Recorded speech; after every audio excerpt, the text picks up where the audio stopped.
नमस्कार, मैं सुनील अभय और आप देख रहे हैं HD न्यूज़ इंडिया। जैसा कि हमने आपको कहा था, अब समय लगभग 1:30 बजे का हो चुका है और अभी तक के जो रुझान है उसमें NDA गठबंधन ने अपनी भारी बढ़त हासिल कर ली है। NDA गठबंधन को मिलने जा रही हैं 285 सीटें और इंडिया गठबंधन को 243। अब ये देखने वाली बात है कि जिस तरीके से हवा बनाई गई थी उसमें किस पार्टी ने कितना दमखम अपना दिखाया है। हम बात करेंगे, दिल्ली से शुरुआत करते हैं। दिल्ली के अंदर सातों की सातों सीटें जो है वो बीजेपी ने अपने खाते में ले ली हैं। इसके साथ साथ 543 सीटों का रुझान हमारे पास मौजूद है, जिसमें से हम देखेंगे कि बीजेपी के पास 243 सीटें जो कि अभी बढ़त बनाए हुए हैं। कांग्रेस 34 सीटों पर आगे है।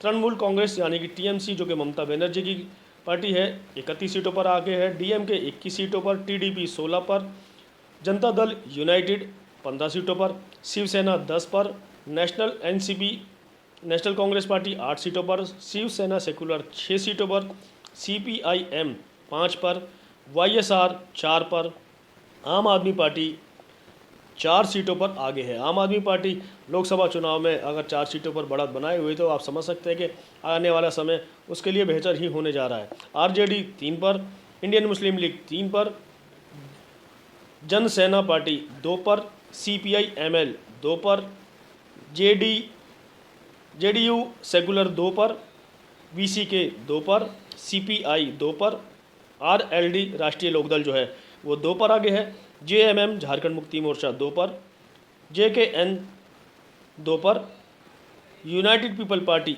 1 पर, असम गण परिषद AGP 1 पर, हिंदुस्तानी आवाम मोर्चा 1 पर, KEC 1 पर, RSP 1 पर, NCP 1 पर, VOTP 1 पर, JPM 1 पर, BJD 1 पर, SAD 1 पर,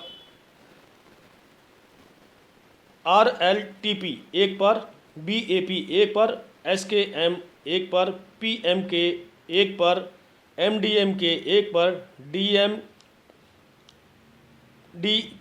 1 पर, ASP 1 पर। ASP आज़ाद समाज पार्टी काशीराम, जिससे कि चंद्रशेखर आज़ाद जो है वो चुनाव लड़ रहे हैं और भारी दमखम उन्होंने दिखा दिया। नगीना सीट से वो चुनाव लड़ रहे थे और उन्होंने अपना जो संसद तक का सफ़र है वो नगीना सीट से को जीत करके पूरा करने की भरसक उनकी जो कोशिश थी वो कामयाब होती नज़र आ रही है। अकाली दल 1 सीट पर आगे है, मजलिस पार्टी 1 पर आगे है और जैसा कि मैंने पहले बताया, दिल्ली की सातों सीटों पर बीजेपी आगे है, सत्ता पर काबिज होने जा रही है।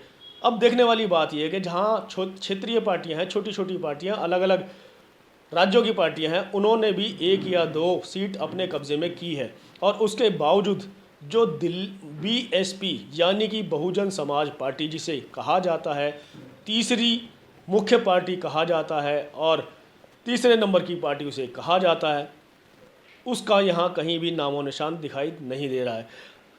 गौरतलब यह है कि आखिर उनका जो वोट परसेंटेज था वो किधर चला गया और क्या वो इस बुलावे में आ गया कि संविधान बचाने की अगर हमें कवायद करनी है, बीजेपी हटाने की अगर हमें कवायद करनी है तो इंडिया गठबंधन की ओर हमें जाना होगा।